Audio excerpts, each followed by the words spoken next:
ഓം ശാന്തി. ഞാൻ ആത്മീക സ്ഥിതിയിൽ സ്ഥിതമാകുന്നു.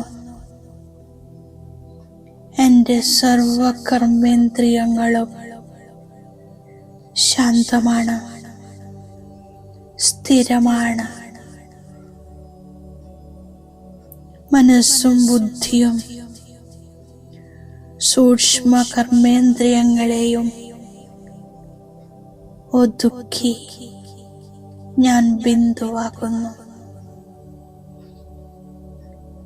വിസ്താരത്തെ സാരത്തിൽ സമാവേശമാക്കി വിദേഹിയാകുന്നു.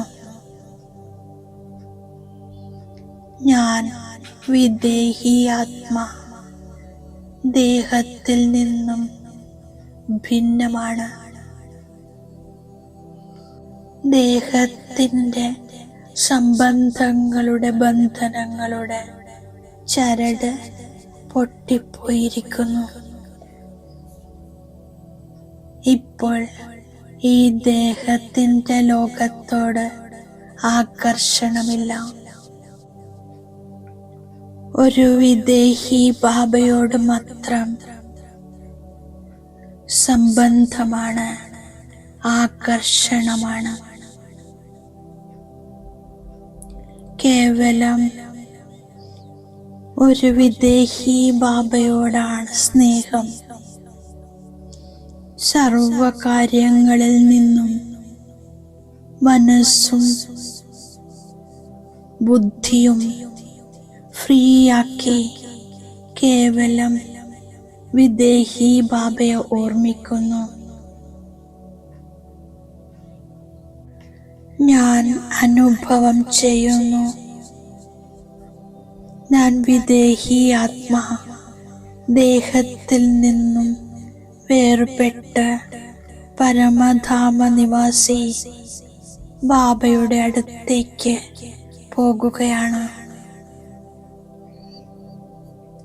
പരമധാമത്തിൽ സ്ഥിതി ചെയ്യുന്ന പരം ജ്യോതി ബിന്ദു എന്നെ ആകർഷിക്കുന്നു. ഒരു കാന്തം പോലെ തൻ്റെ അടുത്തേക്ക് വലിക്കുന്നു.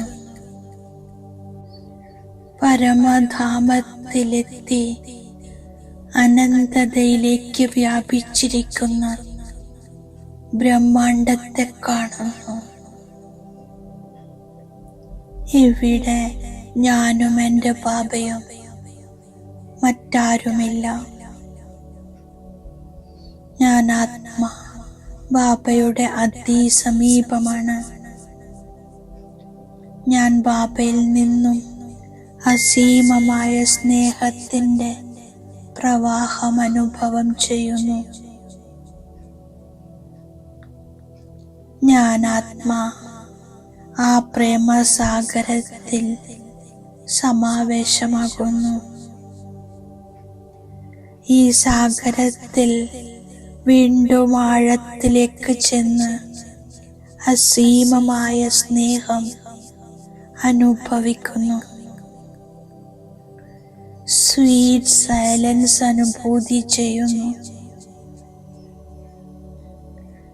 ഞാൻ വിദേഹി ആത്മാ വിദേഹി ബാബയുടെ കൂടെയിരുന്ന് മുഴുവൻ വിശ്വത്തിലെ ആത്മാക്കൾക്കും ശക്തിയുടെയും പ്രേമത്തിൻ്റെയും പ്രകമ്പനങ്ങൾ നൽകുന്നു. ഈ പ്രകമ്പനങ്ങൾ പ്രാപ്തി ചെയ്ത് വിശ്വത്തിലെ ഓരോ ആത്മാക്കളും ശാന്തിയുടെയും സ്നേഹത്തിൻ്റെയും അനുഭവികളാകുന്നു.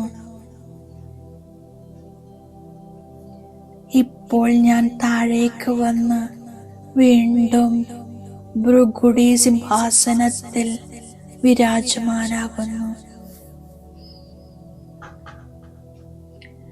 ഞാൻ ശ്രീമതത്തിലൂടെ തത്വങ്ങളടക്കം മുഴുവൻ ലോകത്തെയും പാവനമാക്കി മാറ്റാനുള്ള സേവനം ചെയ്യുന്നു. എല്ലാവർക്കും സുഖശാന്തിയുടെ വഴി പറഞ്ഞു കൊടുക്കുന്നു. സ്വയം ആത്മാവാണെന്ന് മനസ്സിലാക്കി വിദേഹിയായ ബാബയെയും മധുരമായ വീടിനെയും ഓർമ്മിക്കുന്നു. ദേഹത്തെ മറക്കാനുള്ള പുരുഷാർത്ഥം ചെയ്യുന്നു. അതിനാൽ ചിത്രത്തിന്റെ ആവശ്യമില്ല. ഞാൻ ബാബയിൽ നിന്നും സ്വർഗീയ സമ്പത്തെടുത്തുകൊണ്ടിരിക്കുന്നു. ഒരു ബാബയുടെ മഹിമയാണ് പാടുന്നത്. ബാബ പതിത പാവനനാണ്, മുക്തിദാതാവാണ്, ശ്രേഷ്ഠ കർമ്മം പഠിപ്പിക്കുന്നു. ഇപ്പോൾ 84 ജന്മങ്ങൾ പൂർത്തിയാകുന്നു. എനിക്ക് ആദ്യത്തെ ജന്മം സ്വർഗത്തിലെടുക്കണം. എൻ്റെ ലക്ഷ്യം മുന്നിലുണ്ട്. പ്രിയതമനായ ബാബ പറയുന്നു, എന്നെ ഓർമ്മിച്ചു കൊണ്ടിരിക്കൂ, അപ്പോൾ വികർമ്മം വിനാശമാകുന്നു. ഞാൻ ഓർമ്മയുടെ യാത്രയിലിരിക്കാനുള്ള പുരുഷാർത്ഥം ചെയ്യുന്നു. ബുദ്ധിയുടെ യോഗം ബാബയോടൊപ്പമാക്കുന്നു.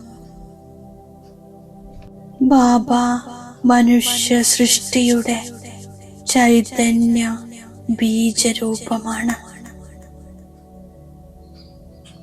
അതുകൊണ്ട് ബാബയെ ജ്ഞാനസാഗരൻ എന്ന് പറയുന്നു. ബാബ പറയുന്നു, കാമമാകുന്ന മഹാശത്രുവിന് മേലെ വിജയം പ്രാപിക്കൂ. ബാബ എല്ലാവരെയും ഉണർത്തുന്നു. മുഴുവൻ പ്രപഞ്ചത്തിലെ ആത്മാക്കളെയും സദോ പ്രധാനമാക്കുന്നു. ഇത് അന്തിമ ജന്മമാണ്. സമയം പൂർത്തിയായി. ഞാൻ ശാന്തിധാമത്തിലേക്ക് പോകുകയാണ്. കർമ്മഭോഗത്തിലൂടെയും യോഗബലത്തിലൂടെയും കർമ്മക്കണക്കുകളില്ലാതാക്കുന്നു.